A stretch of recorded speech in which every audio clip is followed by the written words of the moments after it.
नमस्कार। क्या आप जानते हैं एक ऐसी देवी को जो शत्रु की बोलती बंद कर देती हैं? ये सिर्फ रक्षा ही नहीं करती, शत्रु को निष्क्रिय भी कर देती हैं। अगर आपके जीवन में भी शत्रु बढ़ रहे हैं तो इन माता की शरण में जाइए। इनकी शक्ति ऐसी है कि बोलने वाला भी चुप, सोचने वाला भी मौन।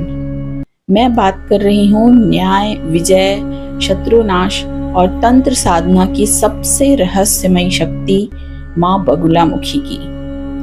10 महाविद्याओं में से 8वीं महाविद्या, जिनकी पूजा तब की जाती है जब व्यक्ति के जीवन में शत्रु, वाद विवाद, कोर्ट केस या मानसिक बाधाएं या किसी तरह की नेगेटिविटी आती है और उससे मुक्ति चाहिए होती है। कहा जाता है कि एक बार पृथ्वी पर भारी बाढ़ और तूफान आया, लोग मर रहे थे। तब विष्णु जी चिंतित होकर भगवान शिव के पास मदद के लिए गए। तब भगवान शिव जी ने कहा, इसे खत्म करने की क्षमता सिर्फ जगत जननी माँ जगदम्बा में है। तब विष्णु जी ने देवी की कठोर तपस्या की, जिससे प्रसन्न होकर माँ आदिशक्ति हरिद्रा झील से बगुलामुखी के रूप में प्रकट हुई, जो पीले वस्त्रों में, पीले आसन पर और पीले कमल पर बैठी हुई थी। उनका रंग भी पीला और सुनहरा बताया जाता है, जो सिद्धि और शक्ति का प्रतीक हैं। वे अपने एक हाथ से शत्रु की जीभ पकड़ती हैं और दूसरे हाथ से उसे स्तंभित करती हैं, यानी शत्रु न तो कुछ बोल सकता है न कुछ कर सकता है।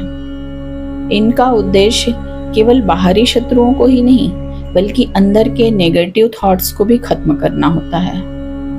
अगर आपको कोर्ट केस, लोन या मेंटल डिस्टरबेंस है, अगर आपके जीवन में काम में बाधाएं आ रही हैं, अगर आपका विल पावर और डिसीजन मेकिंग पावर कमजोर है, तो आप बगलामुखी माता की शरण में जाइए। आज हर कोई बोलना चाहता है, पर कोई किसी की सुनना नहीं चाहता। तब बगलामुखी माँ की शक्ति हमें सिखाती है कि कभी कभी मौन ही सबसे बड़ा हथियार होता है। हिमाचल प्रदेश के कांगड़ा और मध्य प्रदेश में नलखेड़ा में माता बगुलामुखी के प्रसिद्ध मंदिर हैं और इनकी बहुत मान्यता है। माँ बगुलामुखी का मंत्र है, ओम ह्रीं बगुलामुखी देव्यै सर्वदुष्टानां वाचम मुखम पद्म स्तंभै जिह्वाम कीलय कीलय बुद्धि विनाशाय ह्रीं ओम नमः। आज माँ बगुलामुखी की जयंती पर माँ से प्रार्थना है, आप सब के जीवन की परेशानियां दूर करें। जय माँ बगुलामुखी।